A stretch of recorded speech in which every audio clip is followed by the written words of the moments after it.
네, 아무래도 또 금리 인상 이야기를 하지 않을 수가 없겠죠. 이제는 또 9월도 초반이 가고 있으니까 얼마 남지 않았습니다. 9월 16일과 17일 미국이 FOMC 회의를 열게 되는데 여기에서 과연 기준금리를 인상할지 여부가 상당히 금융시장에서도 관심사가 되고 있는 상황입니다.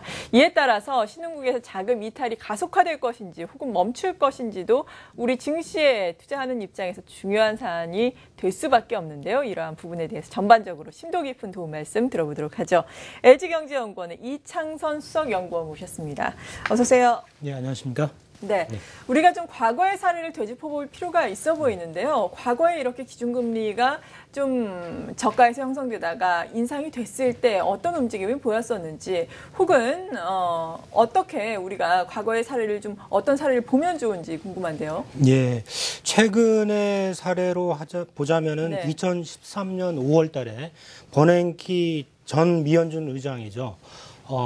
양적 완화 축소 시사하는 발언을 하면서 금융시장이 크게 놀랐던 적이 있습니다. 그때는 시장이 전혀 생각지도 못했던 상황이었기 때문에 긴축 발작이라고 표현할 정도로 시장이 그렇죠. 상당히 놀랐습니다. 근데 지금은 어쨌든 연내에 금리가 인상될 것이라고 미리 지금 예고가 된 상태라고 볼 수가 있습니다. 그렇기 때문에 미국의 금리 인상에 대해서 시장이 어느 정도 준비를 하고 있는 상황이라고도 볼 수가 있습니다. 그래서 이미 상반기 중에 신흥국에서 자금들이 상당 부분 이탈한 상태고요. 또 주식시장도 지금 조정을 거치고 있는 그런 과정이라고 볼 수가 있겠습니다. 그렇지만은 2013년하고 또 조금 다른 상황은 그때에 비해서 지금 중국 경제에 대한 불안이 워낙 커져 있고 또 신흥국 경제의 성장세가 지금 둔화되고 있는 그런 모습이라는 게 2013년과는 크게 다른 점이라고 볼 수가 있습니다. 그래서 중국 경제에 대한 불안이 가시지 않은 상황에서 또 미국이 금리를 인상을 하게 되면 금융시장이 일시적으로 큰 충격은 받을 수 있다. 그렇게 볼 수가 있겠습니다. 네, 그렇군요. 그러니까 좀 뭐 1994년이라던가 먼 과거에 기준금리 인상했을 때 사례는 아니고 기존에 2013년에 벤 버냉키 의장이 이제는 이 자산 매입을 좀 줄이면서 계속해서 출구 전략을 할 것이다라고 발언을 한 테이퍼 텐트럼의 예를 들어주시면서 말씀을 해주셨는데 이미 지금 연내 기준금리를 인상할 것이다라고 예고가 된 상황이기 때문에 지금 외국인들의 자금 이탈도 많이 지금 단행이 된 상황이잖아요. 이런 가운데 신흥국 내에서도 좀 차별화될 것이다라는 이야기는 언제나 나오는 이야기인데 우리나라는 어떻겠습니까?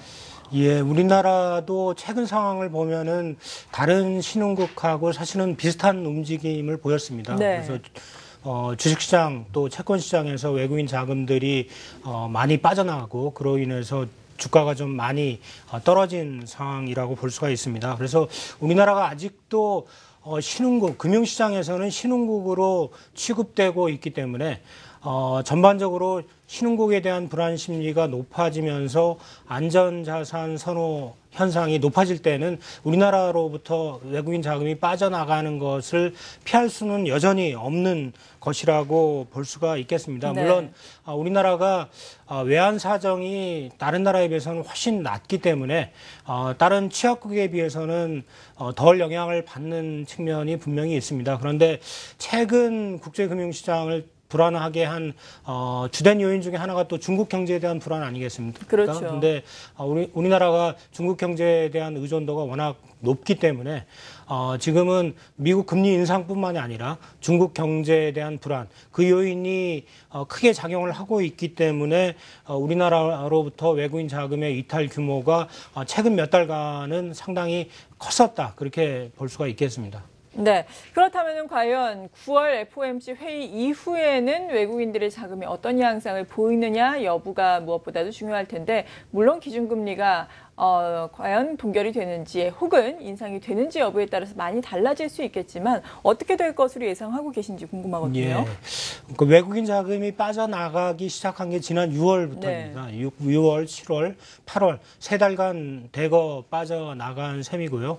그 때문에 지금 주식 주식시장, 그러니까 주가도 많이 떨어져 있는 상태고 또 환율은 많이 오른 상태입니다. 그래서 어떻게 보면 환율이나 주가 측면에서 외국인들이 다시 투자 메리트를 느낄 만한 그런 여건은 되지 않았나 네. 싶습니다. 그런데 문제는 지금 중국 경제에 대한 또 중국 증시 불안이 가라앉지 않는 상황이고 또 미국 금리 인상의 불확실성이 남아있는 상황이기 때문에 외국인들의 이탈 규모는 좀 줄어들 수는 있겠지만 9월 전체적으로 과연 순매수로 돌아설 수 있을지 그거는 좀 불투명한 점이 있다라고 보여집니다. 네, 순매수로 돌아설 수 있을지는 아직까지는 잘 모르겠다라고 말씀을 해주셨습니다. 지난 6월부터 쭉 집계를 해보니까 거래소 시장에서만 외국인들의 순매도가 거의 7조 원에 달했었고요.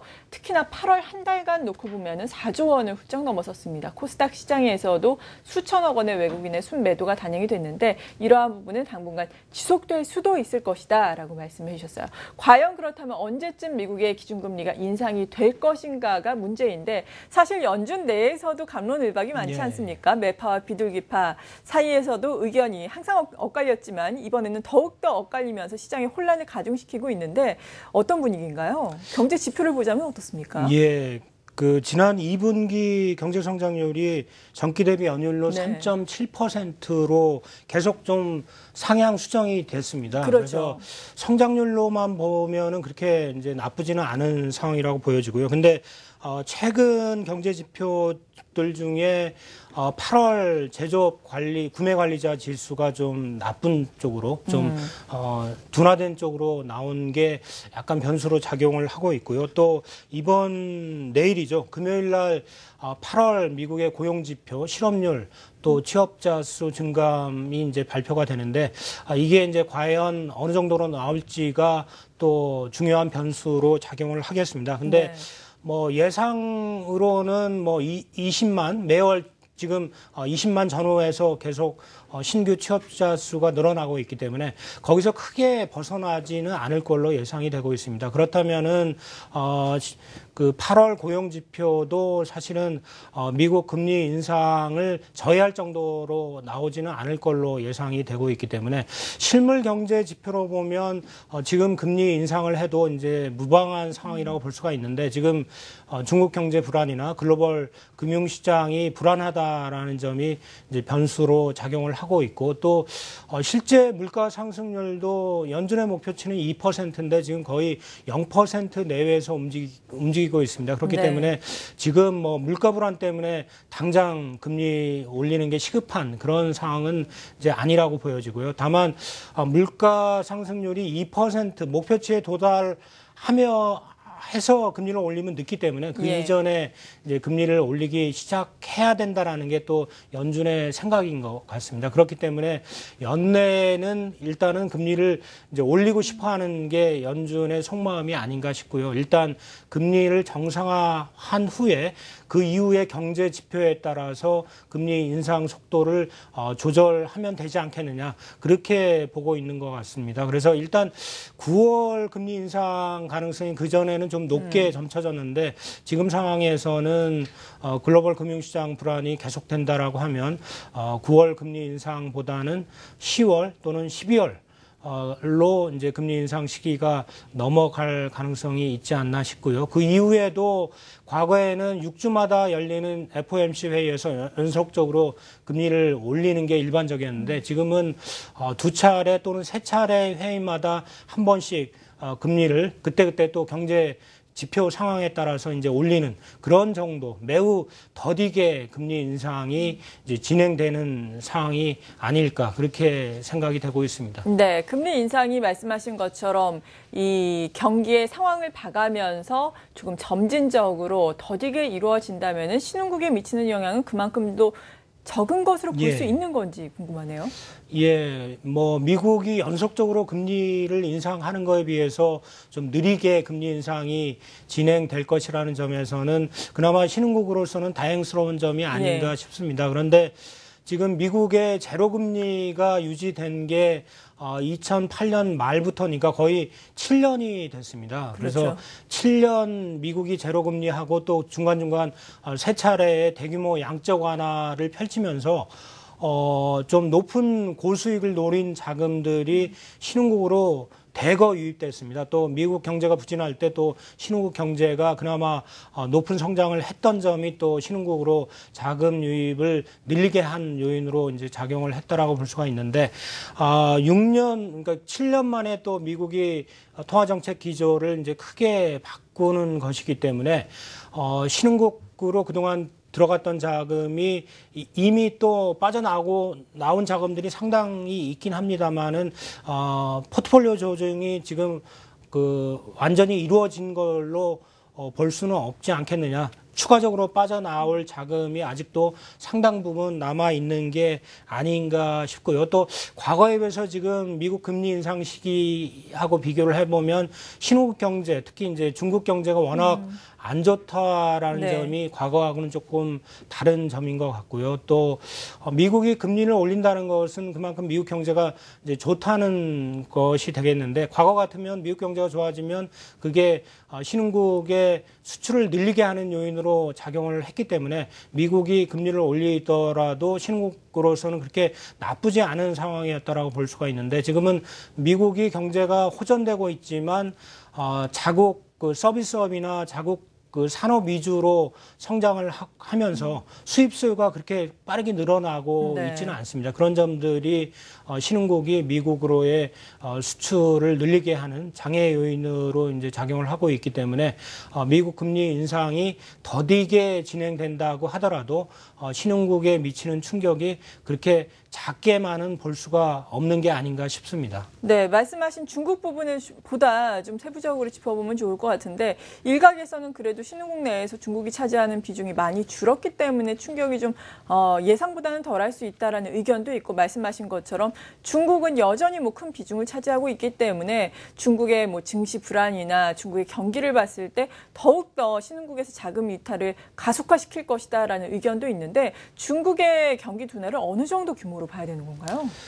예, 사실은 중국 경제 성장률이 상반기에 7%니까 그렇게 뭐 나쁜 것은 아니죠. 아니고 사실은 예상된 수준이었다라고 볼 수가 있습니다. 그래서 하반기 들어서 조금 더 경제 지표가 나쁘게 나오기 때문에 하반기 성장률이 상반기보다는 조금 낮아질 수는 네. 있겠습니다만, 그래도 6% 후반은 유지될 수 있지 않겠느냐 하는 게 일반적인 전망입니다. 그래서 뭐 성장률 측면에서 보면 그렇게 나쁜 게 아닌데 왜 이렇게 글로벌 경제, 특히 신흥국들이 민감하게 반응을 하는지, 그게 사실은 의아스러운 점이 네. 있습니다. 근데 그만큼 중국 경제가 세계 경제에서 차지하는 비중이 커진 것을 반영하는 게 아닌가 싶습니다. 그래서 중국 경제가 조금만 나빠져도 그게 다른 나라에 미치는 충격이 증폭돼서 이제 나타날 수밖에 없는 그런 상황이 돼버린 게 아닌가 싶고요.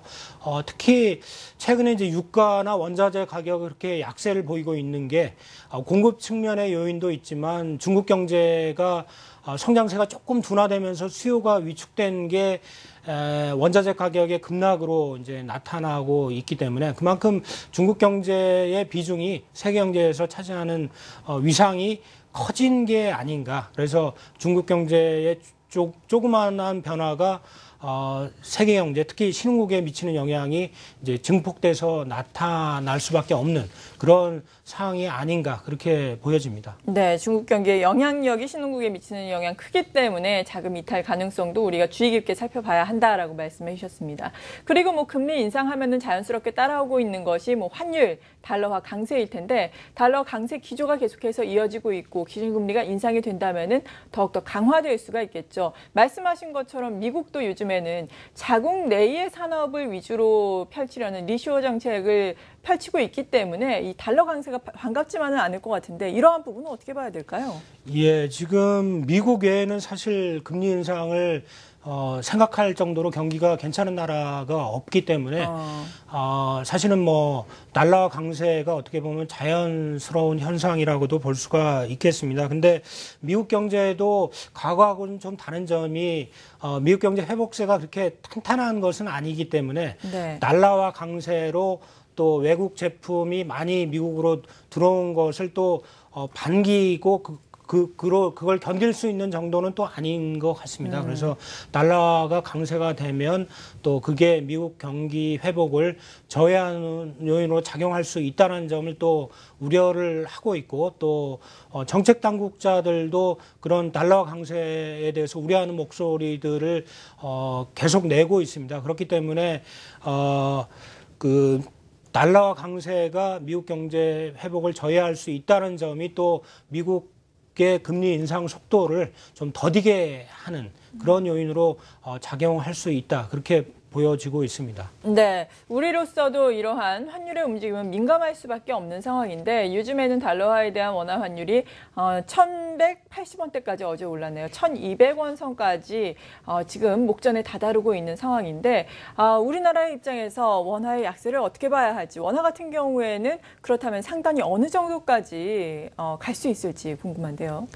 예, 달러 강세가 되면서 원화 약세 기조가 이어지고 있는데 네. 우리나라는 또 경상수지는 또 대규모 흑자지 않습니까? 그렇죠. 그럼에도 불구하고 최근에 원화가 큰 폭의 약세를 보인 셈인데 그래서 우리나라는 다른 신흥국과 달리 대규모 경상수지 흑자라는 요인이 있기 때문에 환율이 계속 올라갈 것인지 그에 대해서 좀 불확실한 점이 사실은 있습니다. 그래서 최근 상황만 보더라도 얼마 전에 원화환율이 달러당 1,200원 선까지 갔다가 최근에 또 달러당 1,170원, 뭐 80원까지 또 빠르게 떨어지기도 했기 때문에 전반적으로는 원화 약세 기조가 앞으로도 이어지겠지만은 좀 원화환율의 불확실성, 변동성은 클 가능성이 있기 때문에 이에 대한 대비 차원에서 좀 환 노출을 줄이면서 환위험 관리를 하는 게 좀 필요한 상황이 아닌가 싶습니다. 네. 이렇게 미국도 기준금리 인상을 앞두고 있고 또 중국 경기도 좋지 않아서 우리도 좀 좋지 않은 상황. 한은의 입장도 지금 상당히 난감할 것 같습니다. 우리나라의 기준금리 같은 경우에는 지금 사상 최저의 수준인데 해외를 중심으로 우리나라가 기준금리를 더 낮춰야 한다라는 의견들이 많이 나오고 있더라고요. 어떻게 보세요? 예, 지금 뭐 수출도 그렇게 좋은 편은 아니고 예. 계속 마이너스 증가세를 보이고 있고 또 내수도 그렇게 생각만큼 뭐 메르스 충구역에서는 좀 벗어나면서 회복세를 보이고는 있지만 그렇게 회복세가 강한 것은 아니기 때문에 이런 내수 상황이라든지 또 물가도 지금 낮기 때문에 금리 인하를 이제 필요로 하는 추가적인 금리 인하의 필요성이 있는 게 아닌가 그런 뭐 의견들이 지금 제시되고 있는 게 아닌가 싶습니다. 근데 지금 반면에 또 미국은 금리를 인상하려고 하는데 우리나라는 금리 인하를 해도 괜찮은 건지에 대한 네. 의문들이 있습니다.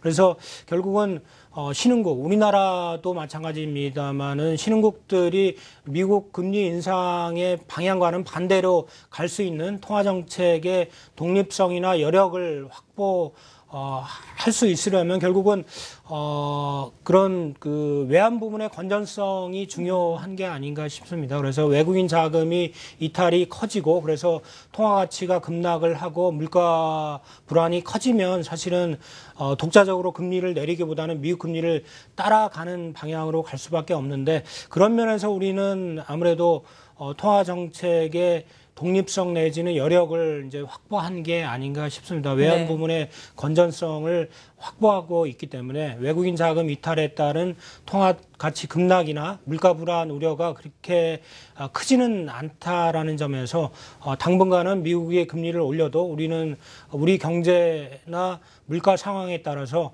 연내에 추가적인 금리 인하의 가능성을 좀 엿볼 수 있지 않을까 싶습니다.